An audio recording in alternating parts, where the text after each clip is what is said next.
Ben Zimra. I have a marketing consultancy called Ben Zimra & Co. And I'm currently working with Ampleforth, acting as fractional CMO.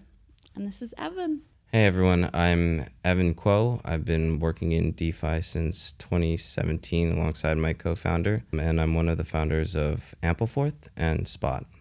Got exposed to Bitcoin pretty early on, though I didn't take a position. I had a friend who was always kind of chirping in my ear about it, and at some point I read the paper and I thought it was amazing, but I also thought it was really unrealistic to imagine it being adopted as like a peer-to-peer cash, and I kind of just dismissed it as like a fun thought experiment or toy. And then years later, Bitcoin got pretty big, and it wasn't until the Ethereum network came out that I started to get more excited about it. Okay. So you said that it was difficult for you to see it become a peer-to-peer cash. Do you want to elaborate a bit on that? Yeah, I mean, it just seemed like a peer-to-peer digital gold. It was a kind of a deflationary currency, and I without having done a ton of research at that time, I already knew that we had observed problems in the past with like deflationary kind of collateral assets and monies. And also it just seemed so abstract, right? The idea of creating a new money seemed otherworldly and really, really intellectual, and it was intangible. I thought it was interesting, but I just didn't think it had a shot in hell at succeeding. And I was so wrong about that. I've come to appreciate it quite a lot since then. Okay, nice. I think that leads us on to the next stage very nicely. So, you read the Bitcoin white paper, you couldn't see how it could possibly manifest to this stage. But in the meantime, Ampleforth has got deep history in the space. What was the primary reason for you to actually go and found this and dedicate, your precious time towards such an incredible, not a small feat at all? So how did you come to that conclusion? And just talk us through that a little bit. Yeah, I mean, really around 2017 or so, there were these like Ethereum ICOs, and they were just get like huge oversubscribed rounds for kind of these utility tokens that were purporting to bring, everything onto the blockchain, right? From Uber to file storage to anything and everything you could imagine at the time was being pitched with blockchain. And the valuations were kind of really, really high. And so, Brandon and I, my now co-founder, we had been friends for years, and we used to always kind of just talk about puzzles and math and machine learning together. We just got fascinated with this question of like, what is it we're not seeing? What justifies these valuations? What does the underlying technology enable, that would give rise to like superior features or benefits, right? That gives rise to this like bright future. And so we just started getting together and reading paper after paper after paper. And, look, eventually we concluded that it didn't make sense. We came pretty quickly to the conclusion that the technology is overfit to counteracting sovereign monopoly, the Bitcoin technology. And many of these applications didn't require that. There are very few sovereign monopolies, money being one of them, that was newly enabled, this ability to create commodity monies. And so we started to kind of get really curious about like, what are the benefits of commodity monies? This creator, Satoshi Nakamoto, he or she or they went to great lengths to preserve the benefits of a rock-like money while casting it into like a bank-like structure that has a balance sheet and stitched together with this like super unscalable technology. We really wanted to understand why go to all that effort, right? What are the benefits? What are we gaining here? We have gold, right? And now we have this almost digital gold. Yeah. What is the value there? And then when you bring kind of Ethereum into the picture, it's like, what extended value is there, right? So now we have, on top of this ability to create these rock-like monies, a simple language that allows you to create banks, really, that allow you to kind of exchange, lend, borrow these rock-like monies, and even extend the feature set of these rock-like monies. And so we just fell down the rabbit hole, wondering more and more about like, what could be built here of lasting utility. How would you define a rock-like money, and how would you define a commodity money? So it's funny. I was actually using rock-like money as a stand-in for commodity money. But, there are better people than me who have gone to great lengths to define this. In particular, George Selgin, he kind of refers to Bitcoin as a synthetic commodity money, where gold is just a traditional commodity money. And a commodity money is just a money that is absolutely scarce, meaning it has this kind of finite supply that can't be arbitrarily increased or decreased the way a paper money can. But it also has this quality of having non-monetary utility, right? So gold, by example, can be used to create jewelry. It can be used as like a conductor of electricity. You can use it for purposes that are non-monetary. A synthetic commodity money, which is what they classify Bitcoin as, shares this quality of like absolute scarcity. You can't arbitrarily increase or decrease the supply of Bitcoin, but it has no non-monetary utility. And so that's kind of how we think about those sorts of things, in contrast to something like fiat, right, that does not have absolute scarcity, right? People can increase and decrease its supply at their discretion, but it has no non-monetary utility. So this synthetic commodity money like Bitcoin is this kind of anomaly that has some fiat-like quality in that there's no utility to it other than as money, but it also has this commodity money-like property to it, the absolute scarce nature of it. Yeah, and you touched upon this a bit with myself in the past around Ampleforth and how it was created and the whole back-end infrastructure and the math behind it. And you were very honest about the fact that you had a lot of advice in regards to creating this, protocol. How could you go into that a bit more as to around the kind of minds that you communicated with to form this invention? But not only that, but you guys as a team building this and driving it forward would be interesting to talk about a bit more. Yeah, sure. I mean, both Brandon, my co-founder, and I are kind of engineers by training. And so we got fascinated with this idea of creating new monies, but of course we wanted to create better monies. And shortly after we raised our seed financing round, we were connected to some like really well-versed folks at the Hoover Institute, which is like a political and economic think tank at Stanford. And they really opened the floodgates of knowledge in terms of like commodity monies. Really, the way I see it, like there are very few people who understand money. They kind of live in ivory towers. There are a great many people who understand banking and a great many people who understand technology, but a very few number of people who understand the history of money, the function of money, the purpose of it. These guys did, and they really kind of helped shape our views on what could be done with this technology and why. Okay. So obviously now we're in 2024, but Ample's had a long history.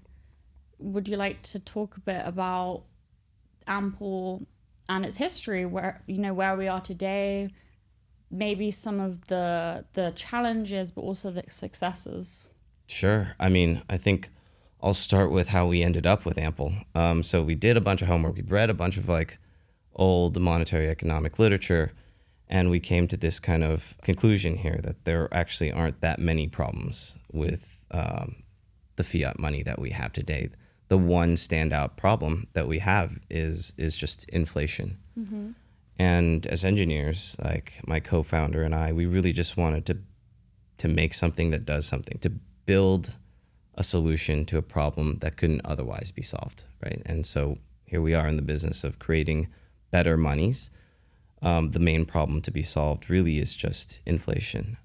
We're not like gold bugs. We're not like people who obsess over inflation and complain about it all the time. We just recognize that that was the problem that was meant to be solved by this technology. And so, there's this kind of thesis called Hayek's denationalization of money. That's kind of like the philosophical underpinning of our work, and I think of the work of the space more broadly. And this guy wrote a paper, and he really just proposed two things. He said, one, we should allow the free trade of money. So any person from any country ought to kind of be able to use anyone else's currency. And that kind of puts pressure on the floor of monetary equality, right? So if you're in country A, you don't like the money, you're using country B's money, it puts pressure on country A to improve their money to compete with country B. It lifts the floor of quality. Mm.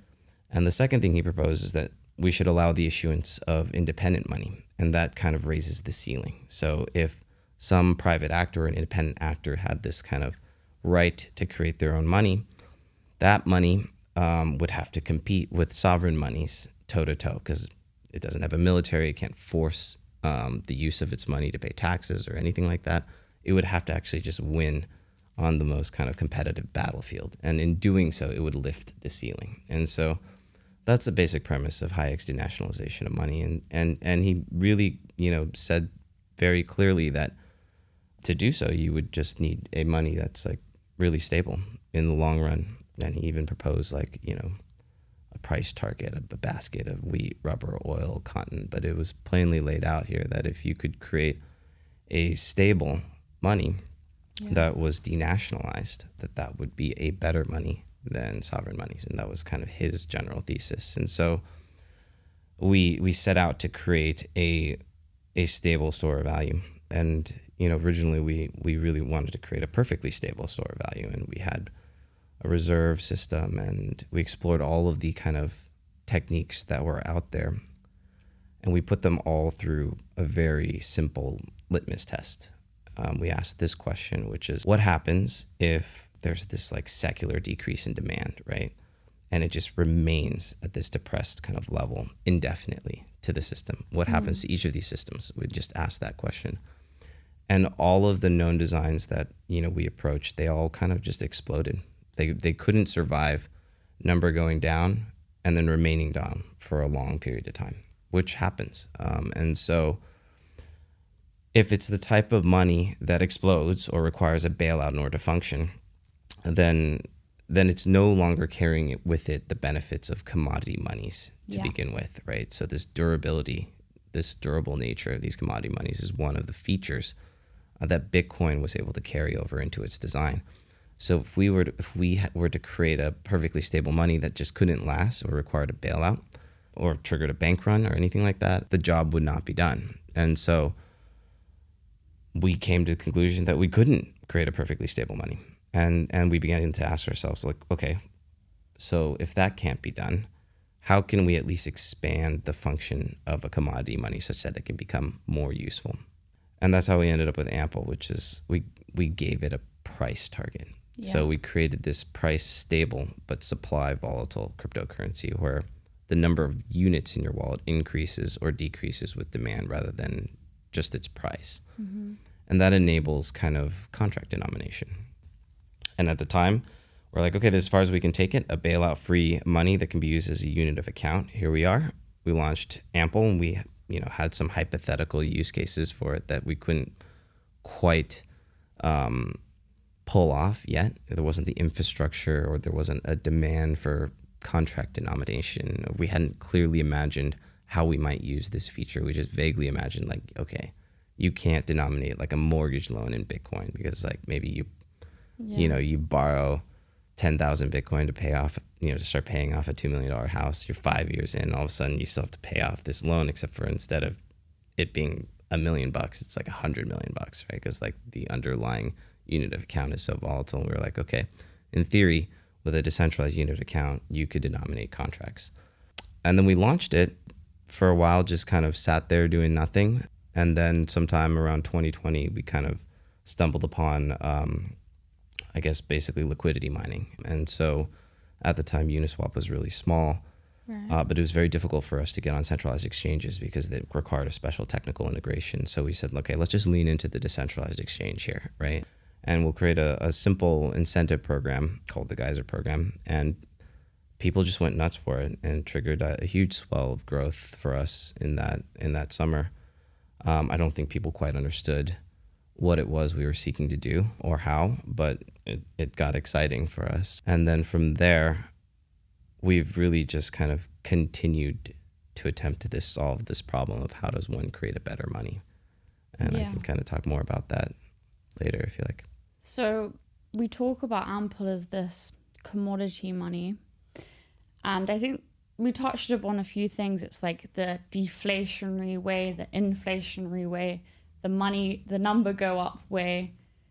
But something that I've always found very fascinating about what you talk about is the fact that through this commodity money model, actually, sometimes the volatility aspect is what's very important here. And I think that's something that maybe people don't really understand. And it's something that I think you explain very well. So I'd love to deep dive into that more, and maybe the relationship between spot in the Ample ecosystem throughout this. Yeah, so Ample was this decentralized, it is this decentralized unit of account. We just didn't quite know at the time what contracts are we going to denominate with it, right? Mm-hmm. What contracts could be of use in this kind of DeFi universe that's very kind of limited and speculative. And eventually we realized that, Ample's unit of account function could be really well suited for the creation of simple, durable on-chain derivatives, right? Mm-hmm. And so one of our academic advisors, Manny, he wrote this paper. At the time it was called Button Alchemy, but it was a fixed term. It's a description of a fixed term tranching contract. And so what it would do, is for a fixed duration of time, is it could reorganize the supply volatility of Ample into senior and junior tranches, where really the way it works is like the senior is more exposed to volatility. The junior is really exposed to volatility. The senior is only exposed to volatility if the junior has been fully depleted. So, and then after like 28 days or whatever, you just determine the expiration timeline to be, these tranched derivatives mature back into the underlying asset. So it's almost like volatility affects only the junior unless the senior is impaired. Time passes, and wherever the music stops, the junior is redeemable for a certain amount of the underlying, and the senior is redeemable for a certain amount of the underlying. And in this way, the junior is like holding something of amplified volatility, and the senior is like holding something of insulated volatility. And when we saw that, we said, well, that's really neat. The senior, it's almost like a stable store of value. It's just so heavily insulated. We like that it's bailout free, that it doesn't rely on liquidation markets. The only thing we don't like about it is it's fixed term, because it's really hard to make fixed term tranches super liquid. You need something that's perennially liquid, right? So because these naturally expire, each vintage of these tranches would not be fungible with the last vintage. So we went back to the drawing board and it's like, okay, can we create perpetual tranches using these fixed term tranches? Can we kind of use the fixed term tranches as building blocks for perpetual tranches? And so we did. Without getting into the details, we just mint these fixed term tranches at, equal offsets in time. We bundle all the juniors into a collateral set, bundle all the seniors into a collateral set, and we issue a token that's a claim on a rotating basket of juniors. It's a perpetual junior tranche. And we issue a token that's a claim on a rotating basket of seniors. It's a perpetual senior tranche. And really what it, in a nutshell, is doing is you're taking this medium volatility asset, so to speak, let's just input asset, Ample, and you're reorganizing it into something that's more volatile than Ample, the perpetual junior, and something that's less volatile than Ample, the perpetual senior. And so this perpetual senior is a low volatility commodity money, and we call that spot. And the potential for low volatility commodity monies is absolutely tremendous, in my opinion. There's right now lots of synthetic dollars being printed on the blockchain, such as USDC, USDT, and DAI. And you pointed out something that was very intriguing to myself, something that I hadn't necessarily thought about, and that's that there's synthetic dollars being printed onto the blockchain and it's not benefiting the ecosystem or the individuals actually participating in it to some degree, especially when it comes to DeFi. Obviously, it has a huge use case, but it's pretty much a house of cards situation. And in regards to LVCM, low volatility commodity money, we've actually found a way to create an ecosystem and a commodity money which is going to be much better for DeFi. And I think a way to understand that is by comparing these two assets, or these two units. So it would be good to firstly explain why the synthetic dollar on the blockchain maybe isn't such a good idea, And then also why there's such huge potential in LVCMs. Yeah, it's not that I don't think it's a good idea. I think that people use these kind of stable coins all the time. USDC, USDT. I use them. They're centralized. I think that they are just not the point of this technology. I think that, for real. Again, hearkening back to Hayek's denationalization of money, if the goal is to create something better than fiat or better than what we already have, and we already have dollars, why go and print then synthetic dollars is certainly not improving money. I think really just there's only one real problem with fiat monies, and that's their predisposition to runaway inflation. And so we need to do something different from that in order to create something better than that. And so if you have, a centralized stablecoin that represents a dollar on chain that's really just kind of dollars or T-bills or something like that under the hood, you really haven't created anything different. Yeah. And therefore you haven't created anything better. Why create something that's a financial innovation and then use the same premise? Why not improve it as well? Yeah, I think just the sheer necessity of something that acts as a stand-in for a stable near-term store of value gave rise to this. And it's almost like seeing a bunch of people across the world use things like USDT and USDC almost in a quasi-regulated way, right? Whether you're allowed to by your country or not. It's almost like a simulation of if Hayek got his first wish. If we had opened up the free trade of money, then perhaps this is how the world might be behaving. But it is only a simulation because it's centralized, and so the moment anybody wants that to stop, they can just freeze assets and sanction it. And so it doesn't quite put the same kind of competitive pressure on the floor of quality the way, really opening up the free trade of money might. So anyways, the long and short of it is I don't think that it's useless. I just don't think it has pushed society forward to do so, right? And so I think the goal here is to create something different and better. And so, when I think about the virtues and vices of commodity monies, the virtues are really simple. It's they're decentralized, they're inflation resistant, they're absolutely scarce. We love commodity monies. They're just not stable enough for commerce. They're not comfortable assets to hold. Like gold is not a comfortable asset to store all your value in because it's pretty volatile. And so we really figured that what you really need is just a low volatility gold. Something that's 1/10 the volatility of gold or 1/5 the volatility of gold could fulfill quite a lot, right? It would be, again, durable, inflation resistant, decentralized, scarce, but perhaps stable enough to support economic commerce. Yeah, but also I feel like it is actually a bit of an issue, especially if we've got multiple decentralized finance protocols that are primarily based on a centralized currency. Yeah. Remember when USDC nearly depegged? I remember sitting there and very much considering that a huge portion of my career would kind of, go down with it because DeFi was primarily set around generating yield around, the synthetic dollar. And you're right, it is centralized. Right. So what's the better option?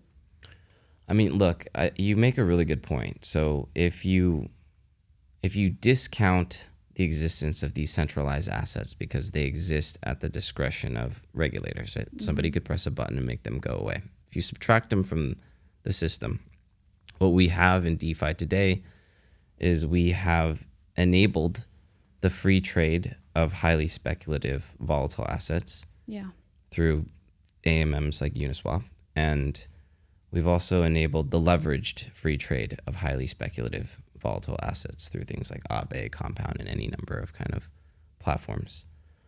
All that can be done with that sort of infrastructure is speculation, right? You wouldn't want to take out a variable rate over collateralized loan, you know, to start a business or build a house or pay a college tuition using this infrastructure. And so the only thing you can do is borrow to kind of leverage up, right, and continue to speculate. But if you introduce some sort of decentralized, reasonably stable store of value into this kind of infrastructure, it becomes like instantly and profoundly useful, right? Because then you've enabled the free trade of stable value storage, right? With a building block like that, you could start to introduce things like fixed rate lending, right? Whereby people could actually take out, like, let's say, like a long-lived, like 10-year loan to build a skyscraper or something like that. You could put the system to productive use. And so it is a really important problem to solve. It's just a missing piece of the puzzle. And I think that LVCMs are the solution. I think if you want to create a durable, reasonably stable asset, all you need to do is compress the volatility of the underlying asset. Like it doesn't have to be Ample, it could be ETH, it could be Bitcoin. Ethereum at 1/5 volatility is a very different asset than raw ETH. Mm-hmm. Its downside deviations compress, its upside deviations compress. It becomes something that you can hold, right, through broader market cycles pretty comfortably. And so, I mean, that's the basis of LVCMs, just by compressing the volatility, which is a very reasonably achievable task. You suddenly have this really powerful building block that is durable and that is decentralized. Yeah, so we spoke about Ampleforth and how LVCM has worked within the Ampleforth ecosystem and how Spot has been derived from that. Mm-hmm. How do we see low volatility commodity monies being able to evolve past Ampleforth? What's the vision for that? And how would that technically be possible? Can you give us some examples?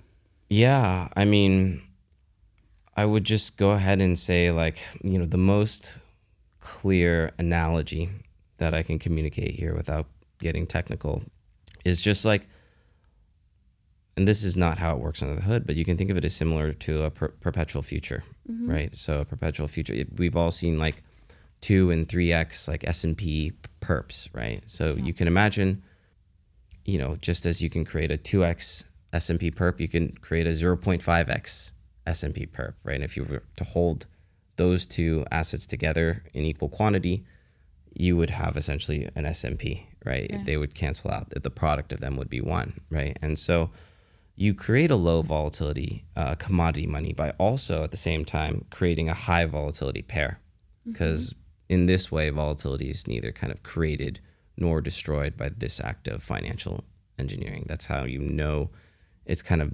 achievable and reasonable. You're not like hiding the volatility in some unsuspecting place and like creating risk. You're just reorganizing it. In order to create something lower in volatility, you also have to create its pair that's higher in volatility. Now you can do it with any asset, and we're in the process of generalizing the infrastructure that allowed us to create Spot, which has its corresponding pair token, Stample, the high volatility pair token. We're generalizing that to be a platform for reorganizing volatility for any sort of ERC20 input asset. Things get really, really compelling when you just start to look at what a low volatility like ETH looks like. You know, when you zoom out and you compress something like the volatility of ETH over its historical time horizon by a factor of 5, like 1/5 volatility ETH, you end up with something that's like up 280% since 2018. Yeah. That was down a maximum of like 17% if you look at on the monthly scale at some point in 2019. You know, that's averaging, you know, a 23% ARR. Yeah. That has a downside deviation of like 6%, right? Where its normal downside deviation is like closer to 50%. You know, an asset that has a downside deviation of 6% doing 23% ARR is extremely compelling, right? This is a solution to what we call the messy middle problem, which is really important. Okay, so let's get into that a bit more. The messy middle, something that I believe you've coined. It's funny. Yeah, I called it that in something I recently wrote. A friend of mine referred to a completely different thing as a messy middle problem, and I borrowed that for this particular kind of use case. But The messy middle problem is really simple. It's that like the market offers you assets you're comfortable storing value in for 0 to 1 years, like dollars, right? Yeah. Comfortable storing assets in dollars for 0 to 1 years. It offers you assets you're comfortable storing value in for like say 5 to 15 years, like Bitcoin. If I don't have to touch it for 5 years, not really worried about storing value, and it's a pretty comfy hold. What it doesn't offer you is assets that you're comfortable storing value in this like 1 to 5 year time horizon. It's the messy middle. So like if you had stored all of your net worth in something like Bitcoin or ETH, and at some point needed to kind of unexpectedly draw down from this account to pay for something in this 1 to 5 year range, if that moment hit on the wrong year, you might be significantly down, right? You might be pulling out of that account down 50% or something like that. And that makes it really uncomfortable to store a significant portion of your wealth in. It's not a comfy hold for that time period. And the messy middle exists upon all of finance, right? We're not just talking about on-chain. Yeah, that's why you have all these like barbell strategies, right? Where you have a bunch of money that's like, that gives you safety, whether that means like 12 months of runway or 18 months of runway, some buffer of safety. And then you have equities, right, on the other side of the barbell. That's how people arrange their portfolios. And, a lot of, I think, vehicles, by my understanding, have been aiming to solve the messy middle problem. Everything from private equity funds to hedge funds to money market funds. They're all trying to smooth this out a little bit, right? So that you can have this kind of recurring return, but minimum downside deviation. Yeah, exactly. The messy middle problem is really a problem of downside deviations. We're not worried about volatility on the up. We're just worried about volatility on the down, right? So when you compress all of the volatility, say an asset's downside deviation is like 50% and its upside deviation is 500%. If you compress that all by a factor of 10 and your downside deviation is like 5% and your upside's 50, suddenly you have a pretty comfy hold, and you have something that is a solution to the messy middle problem. And for it to be a comfy hold also makes it a comfy collateral asset to hold, right? And so you can start to use something like that as the collateral that you would borrow a synthetic dollar against to pay any sort of invoicing obligations, but something that you could just like store money in and generate, some yield, some kind of return on over longer time horizons as well. And so when we kind of stumbled upon this, like the first thought I had is like, nobody should be building a synthetic dollar. What you want is a low volatility gold. That's literally the thought that came in my head. When I started to look at the charts, I was like, I can't see why a synthetic dollar looks like this, right? Monotonically decreasing with time in value and purchasing power, right? Gold at 1/10 volatility looks kind of like up and to the right, not like parabolically up and to the right, but gently up and to the right, right? And so I'm like, why would anyone want this like down and to the right forever synthetic dollar when they could have a low volatility gold that's kind of like gently, there's down years, but over kind of longer time horizons, gently up and to the right, and the down years aren't that bad. And it just became really clear to me that like that's the direction we need to go in. Not only because it's like not down and to the right, but also because it's achievable, right? It's much more achievable to reorganize the volatility of an input asset like AMPL or Ethereum or Bitcoin into high and low volatility perpetual derivatives than it is to like create some sort of like decentralized central bank that's based on an infrastructure that's really good at bailing itself out, except for applied to a universe where bailouts are really not something you can assume to be a given at all.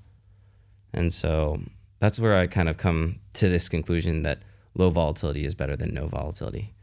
Because markets historically are up and to the right, right? You would imagine that a better money would trend up and to the right as markets do, but it's just kind of stable enough for commerce. Whereas fiat money, even in spite of markets being up and to the right, just kind of looks down and to the right. And, these fiat monies are no volatility, right? Which I think is like not as cool as low volatility. So with Ampleforth and Spot, and what we've created here, it's very much, I want to say the right words here, but something that is self-sufficient and existing, and as a tool that people can leverage not only on a protocol level but on an individual level. Where do you see this going? What's the future of all of this that you've created? I think that we imagine the future global citizen as having kind of three pockets, right? One pocket they put zero volatility assets in. That's like a synthetic dollar or dollar. Okay. Another pocket they put high volatility assets in. This is the pocket that they don't have to touch for 5 to 15 years, right? The Bitcoins, the Ethereums, the equities.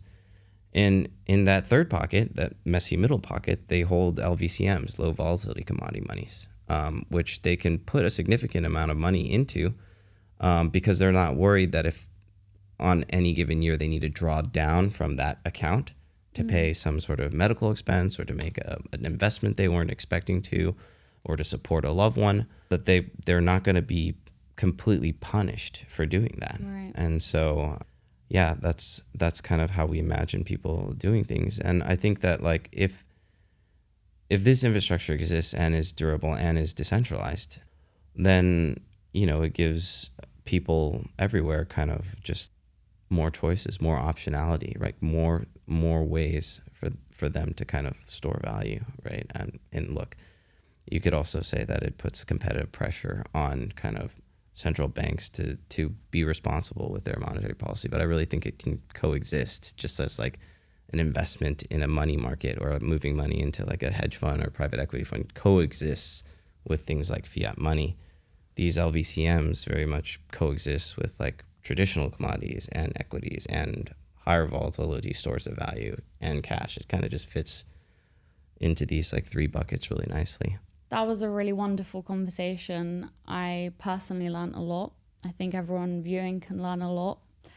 And it's been very fascinating to understand the difference between a high volatility asset that maybe you would be invested in and a little bit overexposed to and slightly uncomfortable being in, and being in a particularly stable asset.